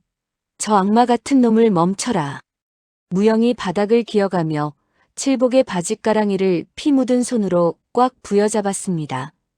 더러운 손 치워라. 칠복이 무영의 턱을 군화발로 매몰차게 걷어차 기절 직전으로 만들었죠. 폭도들이 덕년의 치맛자락을 향해 횃불을 휙 던지려는 찰나 도성 수비대가 요란한 말발굽 소리를 내며 나타났어요. 멈추어라. 백주대낮에 도성 근처에서 어찌 이리 소란을 피우는 것이냐. 도성 수비대장이 번쩍이는 긴 칼을 빼어들고 폭도들을 향해 우렁차게 호통을 쳤습니다. 날이 이놈들은 왜군의 핏줄을 이어받은 끔찍한 첩자들입니다. 우리가 직접 처단하려는 것입니다. 칠복이 수비대장 앞에 넙죽 엎드려 비열한 미소를 지으며 거짓말을 늘어놓았죠. 나라가 위급한 상황이니 사사로운 살인은 그만다. 당장 횃불을 끄고 해산하라. 수비대장이 폭도들을 매섭게 노려보며 단호하고 위압적으로 명령했어요. 수비대장의 서늘한 칼날에 겁을 먹은 폭도들이 투덜거리며 물러나자 무영은 안도의 한숨을 내쉬며 기어갔습니다. 대장날이 목숨을 구해주셔서 진심으로 감사합니다. 이 은혜는 죽어서도 잊지 않겠습니다. 무영이 뻐드렁니가 부러져 피가 흐르는 입술로 두 손을 모아 간절하게 절을 했죠. 착각하지 마라. 나는 너희 같은 짐승들을 구한 것이 아니다. 해가 지기 전까지 이 땅을 영원히 떠나거라. 수비대장이 무영을 벌레 보듯 차갑게 내려다보며 냉혹하게 엄포를 놓았어요. 우리가 무슨 죄를 지었습니까? 우리는 그저 쇠를 두드려 농기구를 만들었을 뿐입니다. 무영이 수비대장의 말 다리를 부여잡고 애원하며 피 섞인 절규를 토해냈습니다. 너희의 얼굴이 죄다. 그 흉측한 뻐드렁니와 오뚝한 코가 도성 사람들의 화를 부른 것이다. 당장 꺼져라. 수비대장이 혐오스럽다는 듯 얼굴을 찌푸리며 무영의 가슴을 발로 차내고는 말을 돌려 차갑게 돌아갔죠. 평생을 바쳐 일군 터전과 조국이라 굳게 믿었던 조선 백성들에게 완벽하게 배신당한 끔찍한 순간이었어요.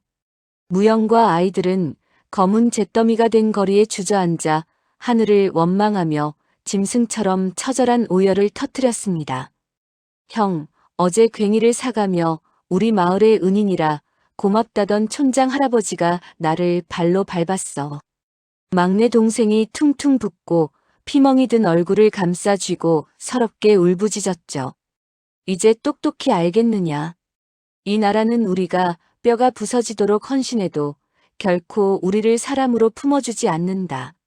무영의 눈빛에는 그동안 가슴 깊이 품어왔던 조선을 향한 애정이 산산조각 나고 뼈에 사무치는 증오만이 검게 타올랐어요.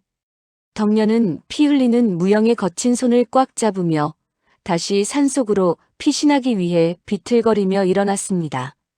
여기서 원망만 하다가는 개죽음을 당할 뿐이다. 어서 짐을 챙겨 뒷산으로 숨어야 한다. 덕년이 그을린 얼굴에 눈물을 훔치며 넋이 나간 여인들과 아이들을 다급하게 일으켜 세웠죠. 어머니, 저기를 보십시오. 산등성이의 난생 처음 보는 이상한 깃발이 펄럭입니다. 분이가 이태원을 둘러싼 높은 산등성이를 가리키며 사색이 되어 비명을 질렀어요. 아이고, 하늘도 어찌 이리 무심하시단 말인가. 왜군의 선봉대가 벌써 여기까지 밀어닥쳤구나. 덕년이 새까맣게 몰려오는 섬뜩한 깃발과 조총부대를 바라보며 절망적으로 흙바닥에 털썩 주저앉았습니다. 모든 퇴로가 완벽히 끊긴 채 왜군의 서늘한 칼날이 잿더미가 된 이태원을 향해 번쩍이며 좁혀오고 있었죠. 폭동이 휩쓸고 간 다음 날 아침, 한양 외곽까지 진격한 왜군 선봉장 구로다의 부대가 폐허가 된 이태원 빈터를 완전히 점령했습니다. 도망치지 못한 무영과 아이들은 사방을 포위한 왜군의 서늘한 칼끝 앞에 무릎을 꿇고 말았죠. 다들 고개를 숙여라. 눈을 마주치면 단칼에 목이 날아갈 것이다. 왜군 부관이 시퍼런 칼을 휘두르며 무영 일행을 향해 살벌하게 소리쳤어요. 어머니, 차라리 저놈들의 칼에 죽는 것이 마음이 편하겠습니다. 무영이 바닥에 쓰러진 채 원망스러운 눈빛으로 왜군들의 군화를 노려보았습니다. 이 벌레 같은 조센징들을 모조리 베어버려라. 말에서 내린 구로다가 번쩍이는 장검을 빼들고 짐승처럼 으르렁거렸죠. 나리, 제발 목숨만 살려주십시오. 우리는 무기를 든 군사가 아닙니다. 분이가 흙바닥에 엎드려 구로다의 군화발에 매달리며 처절하게 애원했어요. 더러운 손 치워라. 너희의 피로 내 칼을 씻어주마. 구로다가 분이의 어깨를 발로 걷어차고 칼을 높이 쳐들며 소리쳤습니다. 내 가족을 건드리지 마라. 무영이 뻐드렁니를 훤히 드러내고 구로다의 앞을 필사적으로 가로막았죠. 무영과 아이들의 뚜렷한 이국적 외모를 가까이서 목격한 구로다가 놀란 표정으로 칼을 멈칫했습니다. 구로다는 무영의 오뚝한 코와 왜소한 체격, 특유의 뻐드렁니를 뚫어지게 관찰했어요. 잠깐, 멈추어라. 이놈들의 얼굴이 참으로 기이하구나. 구로다가 부하들에게 손을 들어 올려 공격을 중지시키며 눈을 가늘게 떴습니다. 장군, 이놈들은 지난 임진왜란 때 우리 대일본 제국의 용사들이 남긴 핏줄이 분명합니다.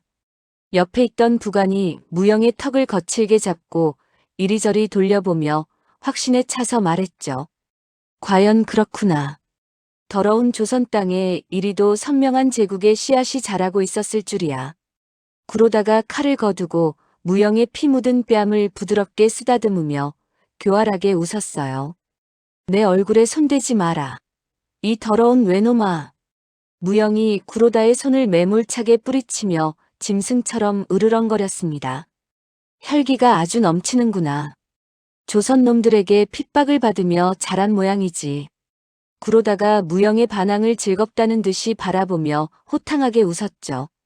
구로다의 시선이 공터 구석에 나뒹구는 수준 높은 금속 공예품 잔해들에 가닿았습니다. 폭도들이 짓밟고 간 은비녀와 자물쇠의 정교한 솜씨를 본 구로다의 두 눈이 번쩍였어요. 이 화려한 장신구들은 도대체 누가 만든 것이냐? 구로다가 흙 묻은 은가락지를 주워들어 햇빛에 비춰보며 크게 놀랐습니다. 그것들은 다 우리가 피땀 흘려 만든 내 동생들의 물건이다. 무영이 부서진 공예품들을 보며 다시 분노가 치밀어 올라 소리쳤죠.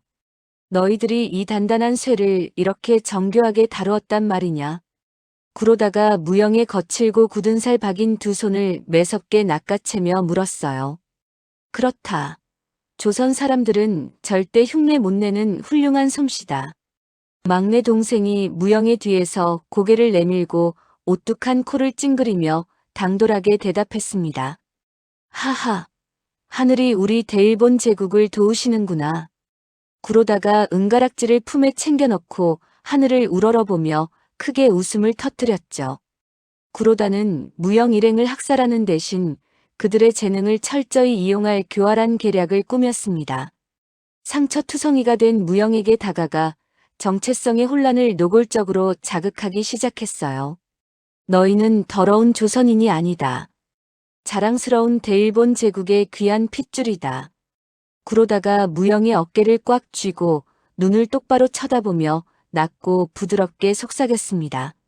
무슨 헛소리를 짓거리는 것이냐. 나는 조선 땅에서 나고 자랐다.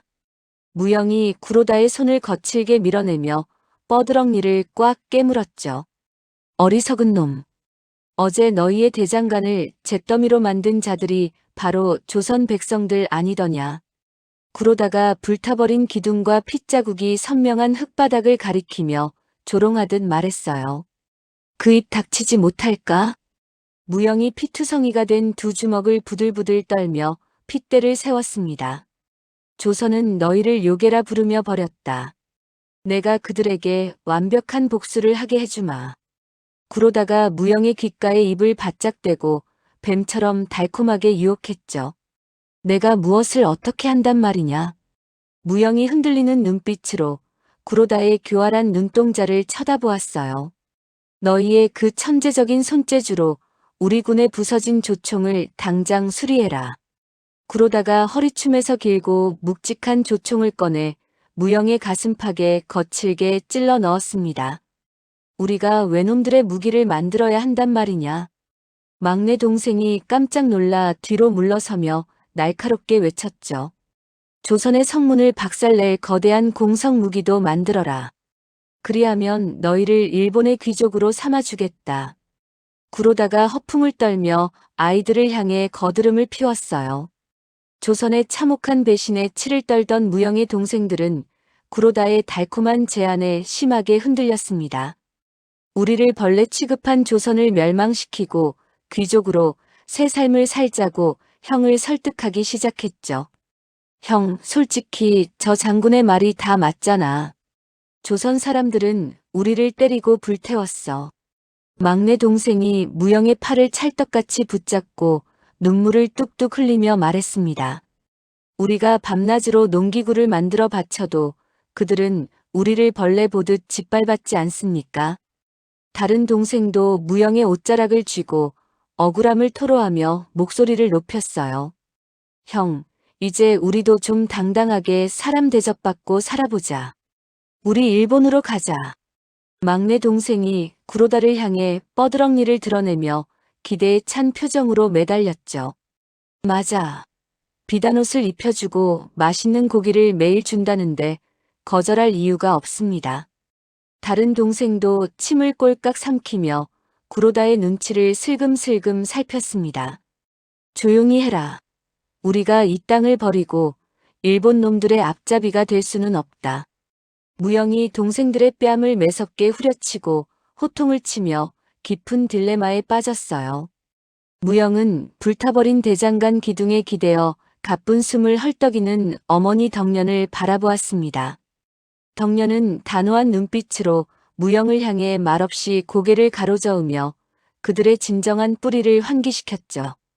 어머니, 이 나라 백성들이 우리를 이토록 끔찍하게 버렸는데 어찌해야 합니까? 무영이 무릎을 꿇고 덕년의 거친 손을 꽉 잡으며 피눈물을 쏟아냈어요. 무영아, 너를 낳고 기른 것은 나다. 너의 뼈와 살은 이 조선의 흙과 물로 만들어진 것이다. 덕년이 무영의 피투성이 얼굴을 두 손으로 감싸쥐고 차갑고 단단하게 말했습니다. 하지만 저들은 우리를 요괴라며 다 죽이려 했습니다. 내 대장간을 몽땅 불태웠습니다.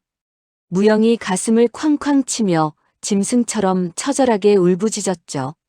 짐승이 물었다고 너도 똑같이 짐승이 될 작정이냐? 내 뿌리를 절대 잊지 마라. 덕년이 무영의 뺨을 세게 때리며 결연하게 타일렀어요. 어머니 알겠습니다. 무영이 덕년의 매서운 손길에 정신을 차린 듯 굵은 눈물을 훔치며 고개를 푹 숙였습니다. 덕년의 강인한 눈빛에서 무영은 뼈를 깎는 고통을 함께 이겨낸 이 땅의 의미를 깨달았죠. 비록 핏줄과 외모는 다를지언정 자신이 지켜야 할 곳은 바로 여기 조선임을 굳게 결심했어요. 장군, 알겠습니다. 장군의 제안을 기꺼이 받아들이겠습니다. 무영이 바닥에 묻은 피를 거칠게 닦아내고 구로다 앞에 무릎을 꿇으며 크게 소리쳤습니다. 오호, 드디어 내 놈이 정신을 차렸구나. 아주 탁월한 선택이다. 구로다가 두 팔을 벌리고 승리에 도취하여 크게 웃음을 터뜨렸죠. 우리를 버린 조선의 목통을 베어버릴 가장 강력하고 정교한 무기를 바치겠습니다. 무영이 조선을 향한 복수심에 찬 연기를 완벽하게 해내며 머리를 땅에 쾅 박았어요. 훌륭하다. 역시 너희는 자랑스러운 대일본 제국의 핏줄이다. 구로다가 무영의 등을 거칠게 두드리며 아주 흡족한 표정을 지었습니다. 구로다는 무영의 굴복에 완벽하게 속아 넘어가며 이태원 거리에 철광석과 화약을 무제한으로 보급했죠. 왜군 병사들의 접근을 단단히 막은 채 아이들이 무기 제작에만 전념하도록 완벽한 작업 환경을 제공했어요. 여봐라. 내일부터 이태원 거리에 철광석 수레 100대를 당장 동원해라. 구로다가 부관을 향해 손가락질하며 우렁차게 명령했습니다. 예, 장군. 무기 제작에 필요한 모든 물자를 아낌없이 실어 나르겠습니다. 부관이 허리를 90도로 굽히며 큰 소리로 대답했죠. 무영아, 조선군의 성문을 가루로 만들 거대한 대포를 최대한 빨리 완성해야 한다. 구로다가 무영을 일으켜 세우고 음흉한 미소를 지으며 다그쳤어요. 걱정 마십시오. 내일 밤낮으로 화로에 불을 지펴보름 안에 대포를 완성해 올리겠습니다. 무영이 구로다의 눈을 피하지 않고 당당하게 맞서며 결연하게 맹세했습니다. 좋다. 내 너희들의 솜씨를 믿고 한양 입성 준비를 서두르마. 구로다가 칼자루를 쥐고 비릿한 미소를 지으며 병사들을 이끌고 천천히 물러났죠. 일본군 진영에 합류한 지 한 달째 되는 밤이었습니다. 무영과 이태원 아이들은 낮에는 구로다의 철저한 감시망을 교묘하게 피하기 위해 겉보기에만 화려하고 웅장한 가짜 공성 무기를 요란스럽게 만들어냈죠. 이 대포의 겉면을 용의 비늘처럼 번쩍이게 깎아내라. 무영이 커다란 쇳덩이를 망치로 쾅쾅 내리치며 왜군들이 다 듣도록 아주 큰 소리로 외쳤습니다. 형, 겉만 번지르르 하지 속은 텅 비어서 화약을 넣으면 단번에 터질 텐데. 막내 동생이 눈치를 살피며 무영의 귀에 대고 조그맣게 속삭였어요. 입 조심해라. 저기 칼을 찬 외놈들이 눈에 불을 켜고 우리를 감시하고 있다. 무영이 뻐드렁니를 꽉 깨물고 막내 동생의 옆구리를 찌르며 매섭게 눈치를 주었습니다. 조선놈들의 성문을 단숨에 박살낼 최고급 대포가 거의 다 완성되어 갑니다. 무영이 지나가는 왜군 순찰병을 향해 허리를 굽히며 비굴할 정도로 넉살 좋게 웃었죠. 아이들은 왜군의 최신 조총을 수리하는 척하면서 핵심 부품에 미세한 균열을 새겨 넣었습니다. 전투 중 열을 받으면 총신이 걷잡을 수 없이 폭발하도록 치밀한 결함을 꽁꽁 숨겨놓은 것이었죠. 형님, 이 조총의 총열 안쪽에 끌로 아주 깊게 금을 그어 놓았습니다. 둘째 동생이 오뚝한 코에 묻은 숯검정을 소매로 닦아내며 씩 웃었어요. 아주 잘했다. 화약이 터지는 순간 총대가 반으로 갈라지며 외놈들의 손목을 모조리 날려버릴 것이다. 무영이 갈라진 총열을 불빛에 비춰보며 날카롭고 서늘한 눈빛을 번뜩였습니다. 하지만 발각되면 우리는 그 자리에서 목이 잘립니다. 무서워서 망치를 쥘 수가 없습니다. 다른 동생이 핏기가 가신 얼굴로 쇠망치를 바닥에 툭 떨어뜨리며 덜덜 떨었죠. 두려워하지 마라. 우리 손으로 저 악마 같은 놈들을 지옥으로 보내야 한다. 무영이 겁먹은 동생의 어깨를 꽉 부여잡고 단단하게 호통을 쳤습니다. 밤이 깊어 왜군들이 깊은 잠에 빠지면 무영과 동생들은 특유의 섬세한 세공 기술을 철저하게 역이용했습니다. 사거리와 파괴력이 압도적으로 개선된 조선군 맞춤형 신형 조총과 날카로운 병장기들을 비밀리에 불을 지펴 주조했어요. 숨소리도 내지 말고 풀무지를 해라. 쇳물이 굳기 전에 모양을 반듯하게 잡아야 한다. 무영이 두꺼운 수건으로 화로의 붉은 빛을 가리며 동생들에게 조심스럽게 명령했습니다. 이 조총은 조선군이 산속에서 쓰기 편하게 아주 가볍고 총신을 길게 뽑았습니다. 막내 동생이 매끄럽게 빠진 신형 조총을 손으로 정성껏 쓰다듬으며 자랑스럽게 말했죠. 우리가 피눈물로 만든 이 무기들이 조선의 백성들을 반드시 구해낼 것이다. 무영이 날이 시퍼렇게 선장검을 하늘 높이 들어 올리며 결연하게 다짐했어요. 덕령과 여인들은 위험을 무릅쓰고 한양 인근으로 숨어든 장서방과 몰래 접선로를 뚫었습니다. 밤새 만들어낸 완성형 무기들을 술의 밑바닥과 썩은 시래기 더미에 겹겹이 숨겨 조선 광군 진영으로 끊임없이 빼돌렸죠. 아씨, 이 무거운 쇳덩이들을 지고 산을 넘다 왜군에게 들키면 우리 모두 능지처참을 당할 겁니다. 분이가 조총이 가득 담긴 지게를 메고 다리가 풀려 차가운 흙바닥에 주저앉았습니다. 약한 소리 당장 집어치워라. 우리 아이들이 목숨을 걸고 밤을 새워 만든 무기다. 덕년이 분이의 팔을 억지로 끌어당겨 일으켜 세우며 매섭고 단호하게 꾸짖었어요. 덕년 아씨, 무사히 오셨습니까? 광군 진영에서 이태원의 신형 무기만 애타게 기다리고 있습니다. 어두운 산길 나무 뒤에서 장서방이 나타나 수레의 손잡이를 다급하게 넘겨받았죠. 장서방, 이것이 우리가 만든 마지막 물량입니다. 부디 광군 장군들께 무사히 전달해 주십시오. 덕년이 수레에 덮인 시래기 더미를 끈으로 단단히 여미며 피 묻은 두 손을 모아 간절하게 부탁했습니다. 걱정 마십시오. 이태원 사람들의 피땀이 절대 헛되지 않도록 제 목숨을 걸고 진영으로 배달하겠습니다. 장서방이 땀방울이 맺힌 이마를 훔치며 굳게 약속하고 어둠이 깔린 산속으로 재빠르게 사라졌어요. 무영은 구로다의 신임을 완벽하게 얻기 위해 밤낮 없이 땀을 흘리며 왜군의 무기 점검을 도맡아 했습니다. 구로다는 눈썰미 좋은 이방인의 화려한 솜씨에 감탄하며 자신의 죽음이 다가오는 줄도 모른 채 오만하게 방심했죠. 무영아, 네가 정성껏 손을 댄 조총은 아주 새 것처럼 윤기가 좔좔 흐르는구나. 구로다가 치명적인 결함이 숨겨진 조총의 화려한 겉면을 매만지며 호탕하게 웃었습니다. 장군을 위해 제 뼈를 깎는 정성으로 총열을 다듬고 은으로 광을 냈습니다. 무영이 허리를 땅에 닿을 듯이 굽히며 비굴할 정도로 간신배 같은 표정을 지었어요. 너희 형제들의 재주는 대일본 제국의 보물이다.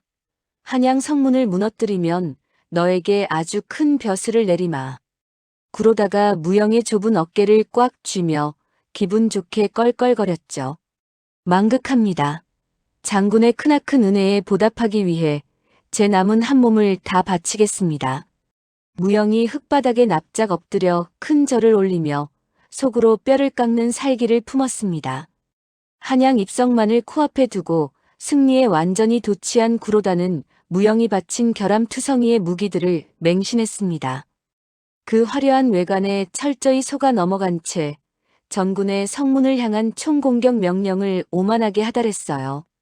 모두 내 칼을 보아라. 내일 새벽 이태원의 무기들로 한양 성문을 단단히 박살낼 것이다. 구로다가 높은 단상에 위풍당당하게 올라 번쩍이는 장검을 치켜들며 우렁차게 소리쳤죠. 장군, 무영이 바친 대포와 조총이 모두 진격할 출전 준비를 완벽하게 마쳤습니다. 부관이 화려하게 금박으로 장식된 가짜 공성 무기들을 가리키며 득이양양하게 외쳤습니다. 조선놈들의 숨통을 완전히 끊어버려라. 전군, 한양을 향해 진격하라. 구로다가 크고 검은 말에 올라타 칼을 앞으로 매섭게 휘둘렀어요. 전투 당일 새벽이 밝았습니다. 왜군 선봉대가 조선군 방어선을 향해 일제히 조총의 방아쇠를 당기는 끔찍한 순간이었습니다. 모조리 발사해라. 저 더러운 조선놈들을 당장 벌집으로 만들어라. 왜군 부관이 붉은 깃발을 힘차게 내리치며 잔혹한 공격 신호를 보냈죠. 탕! 탕! 고막을 찢는 요란한 소리와 함께 수천 정의 왜군 조총에서 시뻘건 화약이 터졌습니다. 하지만 무영이 총열에 심어놓은 미세한 균열로 인해 총신이 불의 온도를 견디지 못하고 연쇄 폭발을 일으켰습니다. 왜군 선봉대는 자신들의 무기에 손과 얼굴이 참혹하게 날아가며 막대한 자멸적 피해를 입고 바닥으로 쓰러졌어요. 아, 총이 내 손에서 터졌다. 내 눈, 내 두 눈이 전혀 안 보인다. 조총을 쏘던 왜군 병사가 얼굴을 감싸 쥐고 피투성이가 되어 흙바닥을 비참하게 나뒹굴었습니다. 장군, 대포가 아주 이상합니다. 불을 붙였는데 쇠가 녹아내리며 거꾸로 폭발했습니다. 대포에 화약을 넣던 포병들이 새까맣게 타버린 채 허공으로 튕겨나가며 비명을 질렀죠. 이게 도대체 무슨 해괴한 일이냐?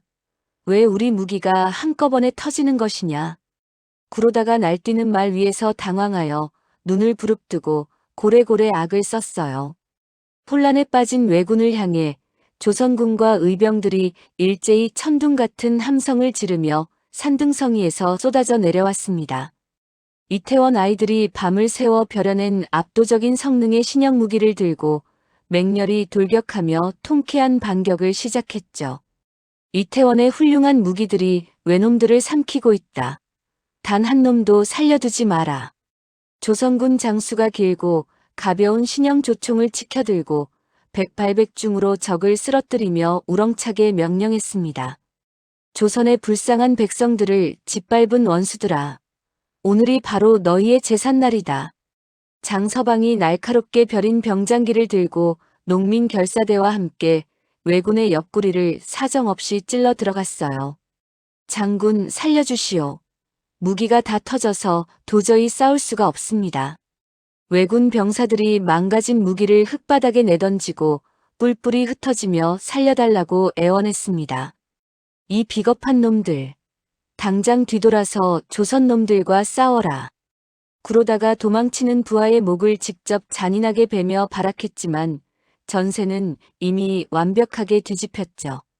자신이 조선의 핏줄들에게 철저히 기만당했음을 깨달은 구로다는 피눈물을 쏟아내며 말머리를 돌렸습니다. 이태원 빈터로 시퍼런 칼을 돌리려 했지만 이미 생사의 타이밍은 한참 늦어버렸어요. 무영 이 짐승만도 못한 놈. 내 놈을 내 손으로 아주 갈기갈기 찢어 죽이겠다. 그러다가 두 눈이 시뻘겋게 충혈된 채 폐허가 된 이태원을 향해 미친 듯이 말을 몰았습니다. 여기가 바로 너희 탐욕스러운 외놈들의 진짜 무덤이다. 불을 붙여라. 무영이 대장간 기와 지붕 위에 우뚝 서서 활활 타오르는 횃불을 마당 아래로 힘껏 던졌어요.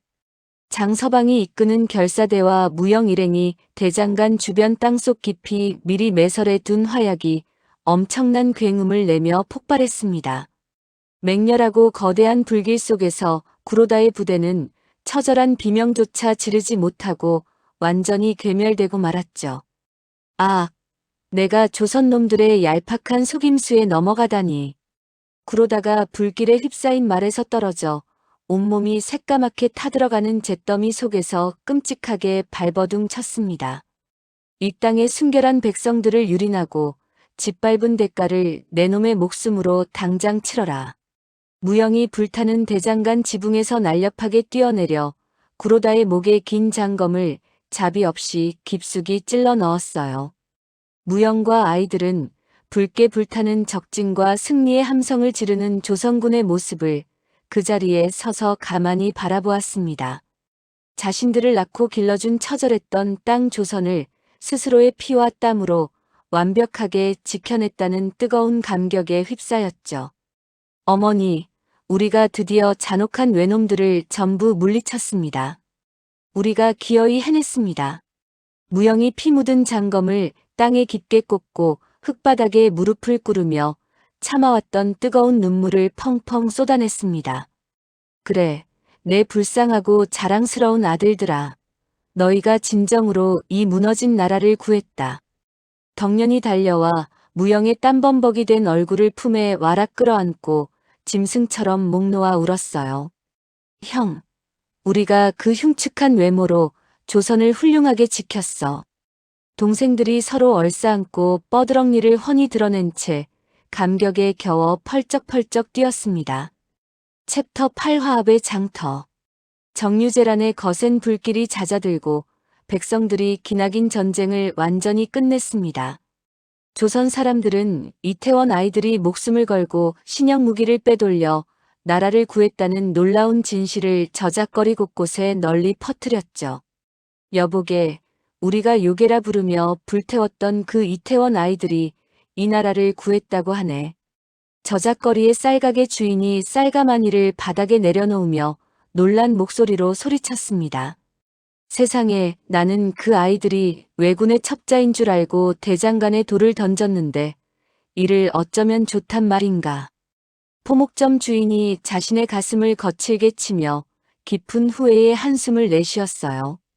우리가 눈이 멀어 은인들을 짐승 취급하며 잔혹하게 내쫓았으니 하늘이 무섭지도 않은가. 이웃 마을 촌장이 지팡이를 짚고 바들바들 떨며 뼈저리게 참회했습니다. 과거 이태원을 불태우고 무영 일행을 짐승 취급했던 도성의 백성들과 관리들이 무거운 발걸음을 한 곳으로 모았습니다.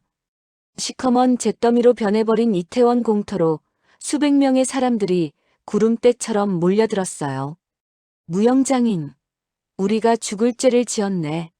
제발 우리의 어리석음을 용서해 주시게. 쌀가게 주인이 흙바닥에 털썩 무릎을 꿇고 눈물을 펑펑 쏟아냈습니다. 내가 미쳤었네. 은인들의 얼굴에 침을 뱉고 대장간을 부수다니 내 손모가지를 잘라야 마땅하네. 포목점 주인이 자신의 뺨을 세게 후려치며 짐승처럼 처절하게 울부짖었죠. 제발 우리의 사죄를 받아주시오. 장인들이 만든 무기가 아니었으면 우리 마을 사람들은 다 죽었을 것이오. 촌장이 무영의 발 앞에 넙죽 엎드려 이마에서 피가 나도록 굳은 땅에 쾅쾅 찧었습니다. 도성 수비대장도 굳은 표정으로 백성들 앞으로 성큼성큼 걸어 나왔습니다. 수비대장이 허리에 차고 있던 긴 칼을 땅에 툭 내려놓고 무영 일행 앞에 무릎을 꿇었죠.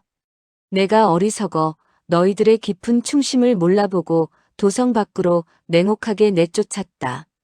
수비대장이 숯검정이 묻은 무영의 거친 손을 두 손으로 꽉 부여잡고 진심 어린 사죄를 바쳤습니다. 날이 어찌 이러십니까? 어서 바닥에서 일어나십시오. 무영이 당황하여 수비대장의 팔을 황급히 부축하며 위로 잡아 끌었어요. 아니다. 너희는 복면도 쓰지 않고 그 당당한 얼굴로 목숨을 걸고 우리 조선을 지켜냈다. 수비대장이 무영의 뻐드렁니와 오뚝한 코를 똑바로 바라보며 뜨거운 눈물을 흘렸습니다. 무영은 잿더미 위에 우뚝 서서 자신들을 핍박했던 사람들의 얼굴을 가만히 내려다보았습니다. 무영이 복수 대신 거친 두 손을 내밀어 사람들의 떨리는 손을 하나하나 따뜻하게 맞잡아 일으켜 세웠어요. 우리는 비록 핏줄과 외모는 다를지언정 이 조선의 흙을 밟고 사는 똑같은 백성입니다. 무영이 뻐드렁니를 드러내며 사람들을 향해 부드럽고 넓은 마음으로 당당하게 말했습니다. 아이고, 장인의 그 크고 깊은 은혜를 우리가 살면서 어찌 다 갚는단 말인가. 쌀가게 주인이 무영의 거친 손을 두 손으로 잡고 엉엉 소리내어 울었죠. 이제 더 이상 우리를 요괴라 부르지 마시고 그저 쇠를 다루는 훌륭한 이웃으로 품어주시면 그것으로 족합니다. 무영이 맑은 눈망울로 사람들을 한 명씩 다정하게 바라보며 힘차게 고개를 끄덕였습니다. 그때 저 멀리서 화려한 수레를 탄 조정의 관리들이 이태원 빈터로 다급하게 달려왔죠. 관리들이 붉은 비단으로 감싼 두루마리를 하늘 높이 치켜들며 우렁차게 소리쳤어요. 전하의 어명이다. 모두 무릎을 꿇고 임금님의 교지를 받들라. 관리가 붉은 교지를 활짝 펼치며 위엄 있는 목소리로 크게 외쳤습니다. 전하께서 이태원 아이들의 숭고한 공로를 높이 치하시어 평민의 신분을 영구히 보장하노라. 관리가 무영과 아이들을 향해 따뜻한 미소를 지으며 교지를 또박또박 낭독했죠. 망극하옵니다. 전하의 크나큰 은혜에 죽어 백골이 되어서도 깊이 감사드립니다. 무영과 동생들이 일제히 흙바닥에 엎드려 감격의 눈물을 펑펑 쏟아냈습니다. 또한 전하께서 불타버린 이태원에 조선 제1의 국가공인 대장간을 크고 웅장하게 세워주라 명하셨다. 관리가 막대한 은덩이가 담긴 무거운 괴짝을 마당에 내려놓으며 호탕하게 웃었어요. 어머니, 드디어 우리가 짐승이 아니라 이 나라의 진짜 백성으로 온전히 인정받았습니다. 무영이 덕년의 품에 와락 안기며 어린아이처럼 엉엉 울었습니다. 그래, 너희들의 뜨거운 피땀이 절대 헛되지 않았다. 참으로 장하고 훌륭한 내 아들들아. 덕년이 무영의 넓은 등을 팡팡 두드리며 하늘을 향해 두 손을 모으고 감사의 기도를 올렸죠.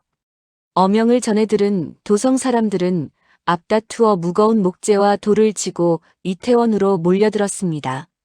조선의 백성들이 모두 소매를 걷어붙이고 나서며 이태원 대장간 복구에 온 힘을 쏟았죠. 무영장인, 내가 이 마을에서 가장 튼튼한 소나무를 베어왔으니 대장간 기둥으로 쓰시게. 촌장이 굵은 땀방울을 비오듯 흘리며 무거운 통나무를 수레에서 쿵 내려놓았습니다. 정말 감사합니다. 이 튼튼한 나무로 세상에서 가장 단단하고 거대한 대장간의 대문을 만들겠습니다. 무영이 촌장의 거친 손을 덥석 잡고 뻐드렁니를 드러내며 환하게 웃었어요. 지붕에 올릴 튼튼한 기와는 우리 마을 사람들이 모두 힘을 합쳐 밤새 구워오겠네. 포목점 주인이 팔을 걷어붙이고 진흙을 힘껏 이겨 바르며 아주 큰 소리로 씩씩하게 외쳤습니다. 세월이 빠르게 흘러 무영과 아이들이 땀 흘려 일구어낸 기적 같은 장터가 다시 눈부시게 완성되었습니다. 이태원 사람들은 더 이상 외모가 다르다는 이유로 밤의 어둠 속에 끔찍하게 숨어 살지 않았어요. 자, 오늘 불에서 갓꺼낸 최고급 은가락지가 왔습니다. 다들 어서 구경들 하십시오. 막내 동생이 오뚝한 코에 묻은 숯검정을 닦아내며 장터 한가운데서 우렁차게 호객행위를 했습니다. 총각, 이 나비 모양 비녀가 아주 곱구나. 내 딸년 혼수품으로 당장 10개만 예쁘게 싸주게. 화려한 비단옷을 입은 마님이 비단 지갑을 열어 은덩이를 상판에 툭 내려놓으며 활짝 웃었죠. 예, 흠집 하나 없는 최고급 비녀로 정성껏 포장해 마님 댁으로 올리겠습니다. 막내 동생이 고운 비단 보자기에 비녀를 소중하게 싸며 넉살 좋게 대답했습니다. 조선 팔도 사람들은 가장 아름다운 금속 공예품을 사기 위해 장터로 밤낮 없이 쉴 새 없이 몰려들었습니다. 장서방은 이태원의 거대한 상단을 이끌며 국제적인 무역상으로 아주 크게 성장했죠. 무영아, 명나라 사신들이 자니가 만든 거북 향로를 보고 감탄하여 당장 1000개를 더 주문했네. 장서방이 화려한 금박 옷을 입고 대장간 문턱을 훌쩍 넘으며 호탕하게 웃음을 터뜨렸습니다. 1000개라니요. 장서방님 덕분에 우리 이태원 대장간이 단 하루도 쉴 틈이 없습니다. 무영이 시뻘겋게 불타는 화로 앞에서 이마에 땀을 훔치며 쇠망치를 탕탕 두드렸어요. 다 자네들의 훌륭한 솜씨와 끈질긴 인내 덕분이지. 오늘 밤은 최고급 쇠고기를 배 터지게 먹어보세. 장서방이 무영의 단단한 어깨를 꽉 쥐고 장터가 떠나가라 껄껄 웃었습니다. 백발이 성성해진 덕년은 장터 한가운데 우뚝 지어진 넓은 정자에 평화롭게 앉았습니다. 아이들이 콤플렉스였던 외모를 햇빛 아래 당당하게 드러내고 세상을 씩씩하게 누비는 모습을 흐뭇하게 지켜보았죠. 아씨, 우리 아이들이 저렇게 훌륭한 장인으로 자라다니 지금도 꿈만 같습니다. 분이가 덕년의 무릎에 따뜻한 비단 담요를 조심스럽게 덮어주며 붉어진 눈시울을 닦아냈어요. 그래, 지난날의 모진 핍박을 묵묵히 견뎌내고 스스로 빛을 낸 아주 대견하고 강인한 녀석들이다. 덕년이 무영이 직접 만들어준 화려한 은비녀를 만지작거리며 부드럽고 온화하게 미소 지었습니다. 저 오뚝한 코와 뻐드렁니가 이제는 조선 최고의 손재주를 상징하는 영광스러운 훈장이 되었습니다. 분이가 장터에서 큰 소리로 웃고 떠드는 아이들을 바라보며 아주 자랑스럽게 맞장구를 쳤죠. 다름을 넓게 포용하고 깊은 상처를 딛고 일어선 이 땅은 참으로 경이로운 곳이구나. 덕년이 맑고 푸른 조선의 하늘을 올려다보며 아주 깊고 평안한 숨을 천천히 들이마셨습니다. 오늘 준비한 월화야담의 이야기는 여기까지입니다. 남들과 다른 외모 때문에 세상의 모진 핍박을 받으며 평생을 어둠 속에 숨어 살아야 했던 이태원의 아이들. 하지만 그들은 핏줄을 원망하거나 세상을 향해 칼을 거누는 대신 뼈를 깎는 인내와 피땀 어린 노력으로 스스로 기적을 만들어냈습니다. 세상 천대받던 이방인들이 위기에 빠진 나라를 구하고 핏줄의 장벽마저 허물어버린 오늘의 이야기가 시청자 여러분의 가슴에도 큰 울림으로 남았기를 바랍니다. 아무리 춥고 매서운 겨울이라도 묵묵히 견뎌내면 기어이 따뜻한 봄날이 피어나는 것이 우리네 인생이겠지요. 차별과 아픔을 딛고 모두가 함께 웃게 된 이태원의 화합 장터처럼 여러분의 삶에도 둥글고 따뜻한 일들만 가득하기를 진심으로 기원합니다. 앞으로도 더 깊고 진한 이야기로 찾아오겠습니다. 이야기를 끝까지 들어주신 분이 계시다면 잘 들었다고 댓글 하나만 남겨주세요. 감사합니다.